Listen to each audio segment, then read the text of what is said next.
Good morning, everyone. Welcome to the Women Racing to Win. Joe Samaniego here.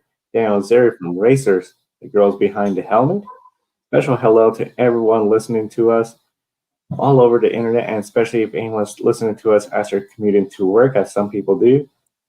Very excited to be on the air, and definitely encourage everyone to share their comments and questions in the chat room with us.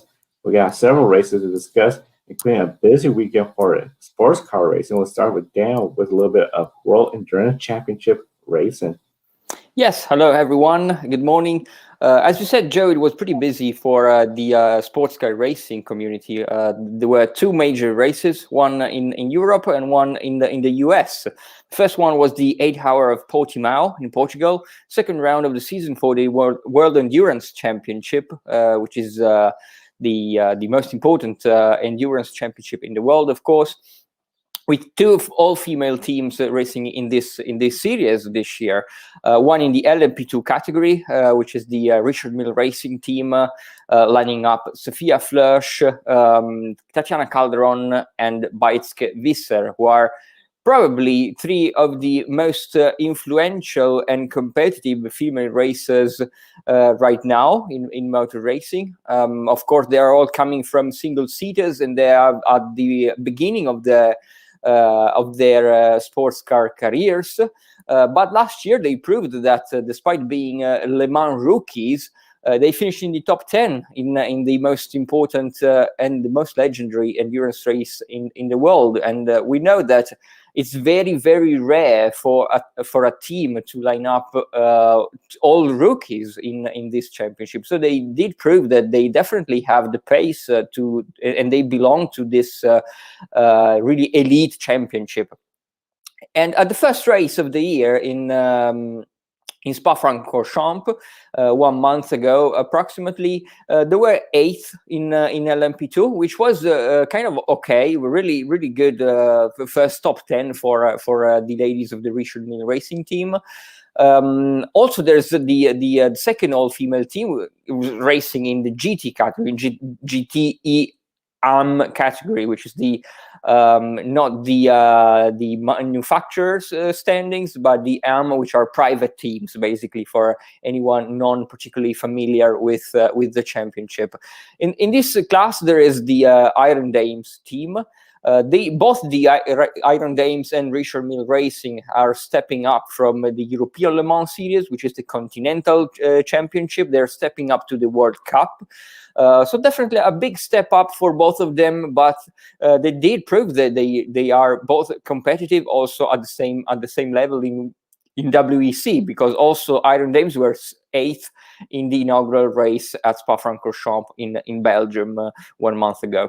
But the lineup of the Iron Dames was a little bit different, because for WEC, the Italian team had initially thought about lining up Manuela Gosner, who is the bronze-rated driver, then Rahel Frey, who is the silver-rated driver, and massively experienced GT racer, and then the gold-rated driver, who is Katherine Legge, one of the probably the most experienced female racer in motor racing.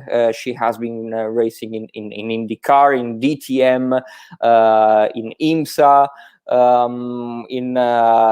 She was test driver in Formula One for Minardi back in 2005. So Formula E, she also raced in the all-electric Formula E championship. So a driver that also has had a career spanning from single-seaters to prototypes to GT cars. From every series that you can think of, she was probably at some point in her career driving there.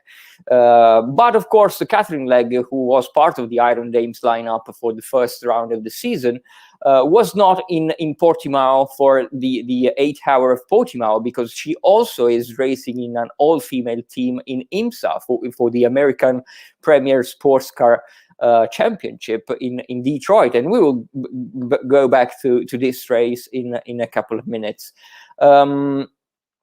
So taking her place was instead Michelle Gatting. So the Iron Dames were back to the inaugural lineup that were also racing in ELMS and are also racing in ELMS also this year, with Gatting making her WEC debut. So it was quite an interesting race, the 8 Hour of Portimao. Manuela Gossner qualified in P5 in class for the Iron Dames. Usually it's Rahel Fry or Michelle Gatting that doing the qualifying session. Instead, this time it was Manuela, and she did an amazing job qualifying in P5. She also is always starting in the first stint of the race for Iron Dames. And then it was Rahel Fry, and then Michelle Gatting, and then they did the second stint, every one of them. So again, it was Manuel Gossner, Michelle Gatting, and Rahel Fry bringing the car home. They had a very clean race because in Portimao, we've seen in the past few years that the Iron Dames had the pace, were very fast, but they had all kind of misfortunes in ELMS on this track. Luckily, it wasn't the case this year, and they had a very clean race, no problems whatsoever. Manuela had very clean stints. She was at some point down to P7, P9 also, but then Rahel brought the car back up the order in 5th place, and then with Michelle, they were around P6 and P7. And they ultimately finished in 7th place, which is really a good accomplishment for the Iron Dames at their second race in the World Endurance Championship. A P8 and a P7 in the first two rounds of the season, 2 top 10. Definitely a very encouraging start of the championship for the Iron Dames in the GTE category. In the prototype, in the LMP2 class, it was Sophia Flörsch to qualify the Oreca Gibson machine on Friday, and she was actually 9th in class, so not bad. And then Beitzkewisser did the first stint of the race.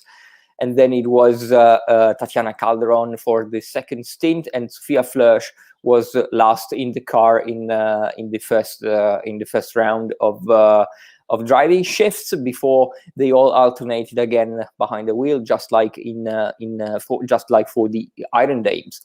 So Beitzkewisser was around P9 and P10. She brought the car into the pit lane for the first round of pit stop in 10th place. And handed over to Tatiana Calderon. The Colombian racer had a very solid stint, and she was battling with another car throughout her driving stint for P7 in LMP2, of course. But they were also around the top 10 for the overall classify. The overall classify that was really interesting because it was the very first race that the American Glickenhaus racing team was making its debut in the World Endurance Championship. So all the eyes were on the Glickenhaus prototype in the hypercar category. Unfortunately, they had quite a challenging race because they had a contact early on in the race after 2 hours with Ryan Briscoe behind the wheel. They had a contact with the 2 other lapped cars, GT cars, and then they spent a lot of time in the garage for repairs. But the most important thing is that they managed to log some laps and managed to collect some data entering the second part of the championship and the next round that will be in Monza. But the Richard Mille Racing team had a very solid second part of the race when Sophia Flörsch mainly was in the car. And they were up to 7th place, and towards the end they also had when some other cars were battling, Sophia managed to go up to 6th, and they finished in P6 in their second round of the season at the 8 Hour of Portimao, which was pretty much a very clean race. There were some lucky moments when some with misfortune for some of the other LMP2 cars, but this is obviously part of racing. You also have to have some luck at some point. Finished P6, great race from all of them. Sophia Flörsch was very fast. Calderon did no mistakes.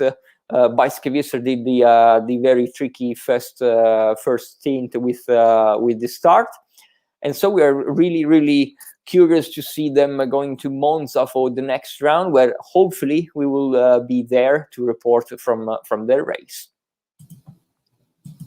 Of course, Monza at the Temple of Speed, that's going to be a really exciting race weekend for everyone to follow. And as we show each driver's profile, we encourage you to go follow them, whether it's on their Twitter or Instagram. Definitely be cheering on each of the drivers that we discussed. Now, of course, you mentioned Katherine Legge. This weekend, GTD class racing along with DPI at Belle Isle, Detroit. Belle Isle is a very unique track. It is an island along the Detroit. And the big thing, it is a street course.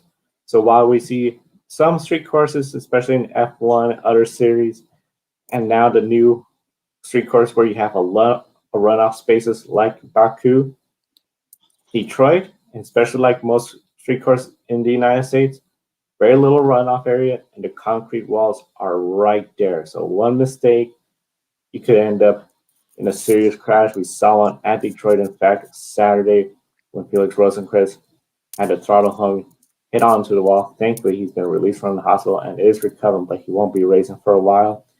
After that race on Saturday is when IMSA got going. We saw on DPI how Kevin Magnussen essentially got the pole, won the race overall. Katherine Legge, her and her team, they started 19th, that is 11th in their class. However, Katherine and the team didn't get a whole lot. Shortly into the race, a collision caused their Porsche 911 GT3R, number 88, out of the race. I'm very unfortunate break for Katherine Legge not being able to participate that much. When it comes to her and street course races, a lot of people don't know one of her first wins in the United States was in a street course at Long Beach, California. So definitely the street courses is a place where she feels she could really excel, show her potential, and it is very unfortunate that with what happened at Detroit with her teammate driving, she was unable to log in the laps. She is still 8th in GTD class overall. Next race for IMSA will be at Watkins Glen, New York. Of course, Watkins Glen, a natural road course, site of the first Formula One United States Grand Prix in the modern era of Formula One racing. The big thing, of course, with Watkins Glen, you do have blue Armco barriers on both sides of you. Not a whole lot of runoff rooms like you do see in Europe or Circuits of America, but it's definitely an older track that has the S's, the bootleg, and some very high-speed corners. So it's going to be a lot of fun to see her as well as all the IMSA stars in Watkins Glen, New York. That'll be coming up next month. And coming up now, we got to talk about especially ADAC, where we saw Formula 4 and GT4. Yes, the ADAC Championship. It was the first round for ADAC Formula 4 Championship, which is the German-based Formula 4 Championship. This series, let's say that in Formula 4 championships globally, we have pretty much 3 brands supplying the chassis, the cars to the series. One is the Tatus, that is used in the ADAC German Championship, in the Italian Championship, in the UAE Championship, and in some others. The other brand is the Legge, which is mainly used only in the US-based Formula 4 Championship. And the other one is the Miguel chassis that is used in Japan, in France, and in the UK. These are mainly the top Formula 4 series. Well, the Spanish one also uses the Tatus chassis, like in the Italian and the German one. So this is important because the teams and the drivers that are used to these cars then can pretty much move from one weekend to the other when the calendars allow. They move from one series to the other, and because they use the same cars. Always the Italian and the German championship are trying to set their calendars in a way that the teams and the drivers can do one weekend the Italian championship and the other weekend the German championship. It wasn't the case for the first round. Because there was a clash, but now they managed to have two separate rounds. One of the Red Bull Ring, which was the first one for the German series, and the Italian Formula 4 will be next weekend in Vallelunga. So they had all the drivers that are racing in the Italian championship had a free weekend, and most of them went to Germany.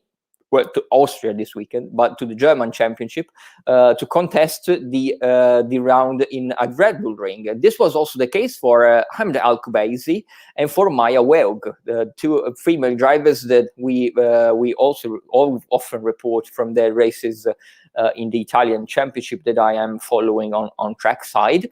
And the ADAC championship this weekend. So both Hamda racing for Prema Power Team, which is probably the most successful team in this championship, and Maya racing for Iron Dames together with Iron Lynx. And she is obviously the first female driver to ever join the Ferrari Driver Academy program. After the FIA Women in Motorsport Commission supported program Rising Stars. So she was under the global spotlight after this contract, winning this contract with Ferrari. And she's doing extremely well. She's 17-year-old, and she's doing really well in the two opening rounds in the Italian championship. She is getting closer and closer to the top 10 in the Italian series, where there are at the first round there were 40 cars, and in the second one there were 30 cars. So it's really it's massively competitive, and with so many cars that once you are starting not very in the first half of the grid, you struggle because there's so many cars all over the place. It's really difficult. But Maya is doing an extremely stunning job in the Italian series. And this weekend in the German championship, she scored her first top 10 of her career in single seaters with a P9 in the third race. She is not eligible to score points because she is a guest driver, while Hamda Al-Kubaisi, on the other hand, is entered as a full-time driver. We are not sure if she will contest all the races this year in the ADAC series, but she can score points, while Maya for Iron Lynx, Iron Dames at the first round was not eligible for points, but she finished in the top 10, P9. She was 10th across the finish line, but then for another driver being penalized, she was promoted to P9, which is again a massive achievement for her. Such a competitive championship, but top 10 and only her third weekend in single seaters. She was P15 and P16 in the previous two races of the weekend in Red Bull Ring. She was also always fighting in the midfield. She is pretty good from what we've seen so far in the wheel-to-wheel battles. Which is obviously one of the skills, the main skills that you want to polish for once you go up to Formula 3 machinery, for example. Hamda, on the other hand, had a very challenging and difficult weekend, which came a little bit of a surprise because she was coming from a podium finish in Misano in the Italian series. It was her first overall podium in Europe after she has won 6 races in the UAE series, but in Europe it was her first podium, and it was a first podium for a female driver in the series. Just 1 week ago in Misano, and also at Red Bull Ring was probably one of the racetracks that I would have probably betted on Hamda, because she was in the top 10 and she scored points last year. She was very fast in testing. It was the track where she had made her debut in 2019 in a one-off race in the Italian Championship. So I would have definitely seen the Red Bull Ring and Monza as two of the track where Hamda was really one to watch. Unfortunately, she was quite not on the pace in this past weekend in the ADAC series. She had a difficult qualifying, and from there it went a little bit from bad to worse actually for Hamda. She was P22 in the first race, and then had to did DNFs in race 2 and race 3 mainly for contacts. She was battling there. We saw that she quite had pace to be probably not in the very front running positions, but definitely to be around the top 10 again. But yeah, starting from the back, it was difficult for her to recover, and had some difficult races and unfortunate contacts, and was out from race 2 and race 3. But we would be pretty sure that she will bounce back this in the coming weekend, not this one, but the next weekend, when the Italian Formula 4 series will be back on track at Vallelunga for the third round of the season. They had testing yesterday, and the day before. Hamda was P4 and P7, so we can definitely expect Hamda to be around the top 5 again for the next weekend in the Formula 4. Also, in the same track, we had the ADAC GT4 series, which is probably one of the most competitive GT4 championships in Europe right now. And we have quite a lot of female drivers there. We have Gabriela Yilkova. She is the GT Winter Series champion in GT4, and she stepped up with the same team, Zach Speed Racing, in a Mercedes AMG GT4, with the same teammate, the American driver Robert Haub. They're racing in the ADAC series for the first time this year, and they had a very competitive round at Red Bull Ring. Actually, Gabriela topped the first practice session, but unfortunately they were disqualified for in qualifying because of a breach of the Parc Fermé rule. From what we understand, the Red Bull Ring has a different regulations from some other tracks, and the mechanic from Gabriela's team checked the tire pressure after qualifying when the car was in Parc Fermé. Apparently, this is allowed on some tracks and is not allowed at the Red Bull Ring, so they were disqualified from the from qualifying, and they had to start all the way down the order in the races, which is pretty not the ideal situation in such a crowded field. But Gabriela had massive pace. They recovered to 8th place in the first race, and they brought the car in P5 in the second one, even better, even though Robert Haub had a little trip into the gravel trap in the second race, but they still did finish P5. They are currently 4th in the standings after a podium, an overall podium, also in the inaugural race weekend a couple of weekends ago at Oschersleben. So definitely they are a team to watch. There were also the team drivers in this series, which is a brand new team racing in the BMW M4 GT4. It's a team that is bringing to the forefront diversity and inclusion. Lisette Brams was making her debut in the team together with Sandra van der Slot this weekend at Red Bull Ring. They were P19 and P18. It's still a learning process for them. They are learning, they are improving. So we will definitely expect them further up the order in the coming weekends.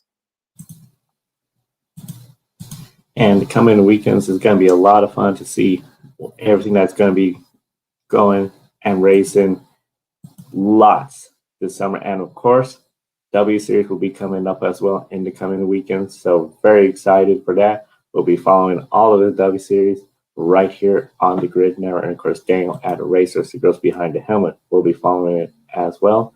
NASCAR Truck Series, we've been covering just about every weekend for them.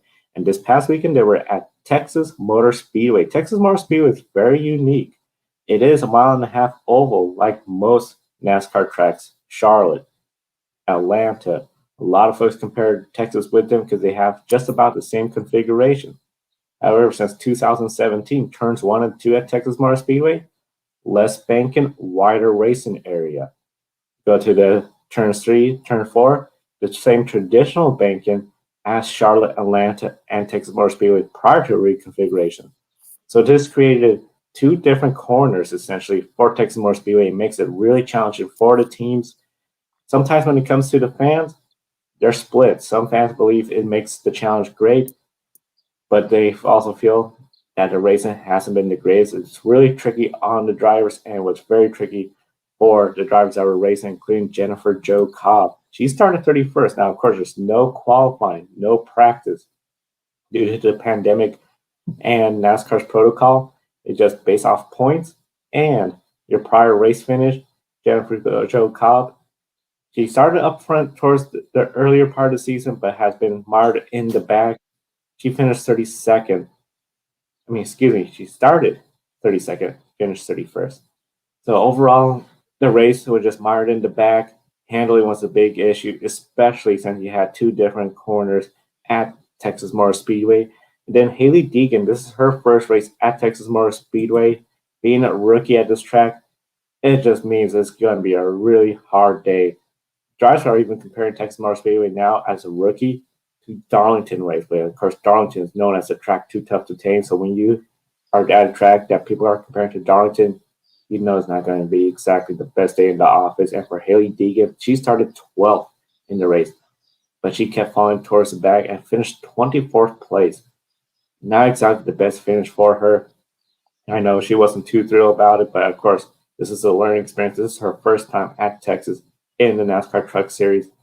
Overall, definitely a learning opportunity, especially since her and Jennifer Jo Cobb were able to log in laps during the race. The next race for them will be tomorrow at Nashville Super Speedway. Very unique track because unlike asphalt, you got a concrete racetrack. We've seen trucks race here before. Jennifer Jo Cobb has experience racing here. Most of the other truck drivers don't, so it's going to be a really interesting race to see how the experience plays out for Jennifer Jo Cobb. And of course, you got the rookies there. No practice again. It's going to be a really exciting race. Nashville Super Speedway tomorrow, and we got a lot of upcoming races this weekend. Yeah, pretty much a lot of races, starting from a DTM, which is starting the season this weekend in Monza. DTM, of course, moving to the GT3 regulations, so that's definitely going to be really interesting. But that's not the only major story for DTM, because there will be, since 2012, there will be another female on the grid. Well, actually 2. One is Sophia Flörsch, racing for Audi, and the second one will be Esme Hockey, the British driver, former W Series racer, who is joining also the championship in Lamborghini. Then the feeder series, the main feeder series for DTM, which is DTM Trophy. They're racing with the GT4 regulations. There will be 3 female drivers there. Laura Kryhammer, which is a works driver for KTM. Sophie Hoffman racing in an Audi, and then Stefan Cox racing in a Toyota.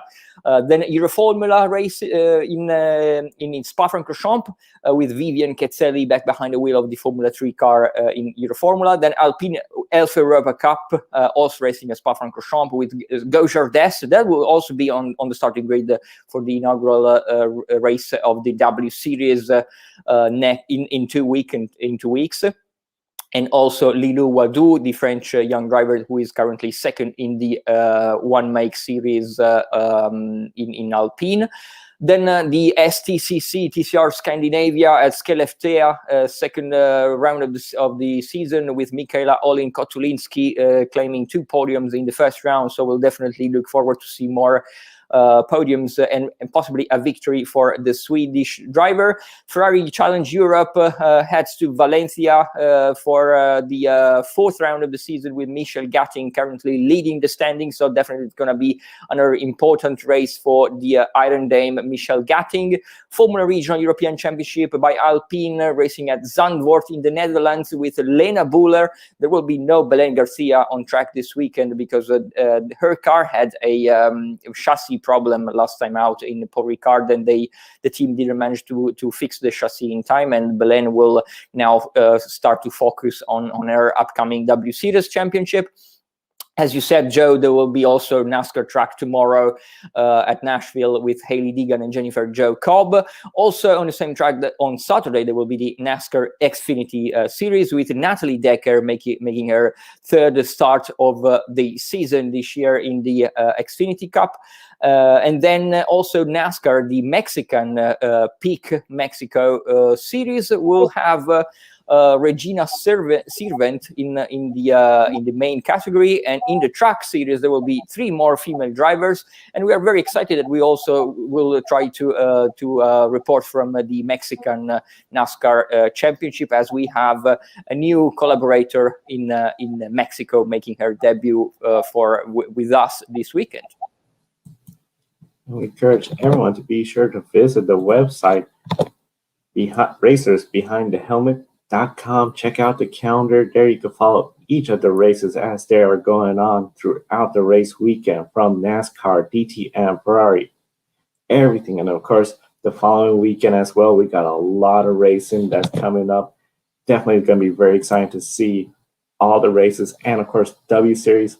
Be sure to subscribe to the Grid Network here, and be sure to follow Racers Behind the Helmet on Twitter, Instagram, and their websites, racersbehindthehelmet.com. For Daniel, I'm Joe. Thank you for watching today's program. Have a wonderful day, and we'll see you next time. Joe Samaniego here. Want to invite you to go check out Publis. Publis is a dog clothing and accessory company based in Austria. 10% of each of your purchases goes to helping dogs in need, whether it's homeless, sick, or ill dogs. This is one of the reasons why we support it. Kiska here is a rescue dog from rural Alaska and our Grid office dog. We care about our furry buddies, and we know you do as well. Definitely check out Publis.com. There's a link on the video description, and by clicking on that link, you get a 10% discount on your purchase as well.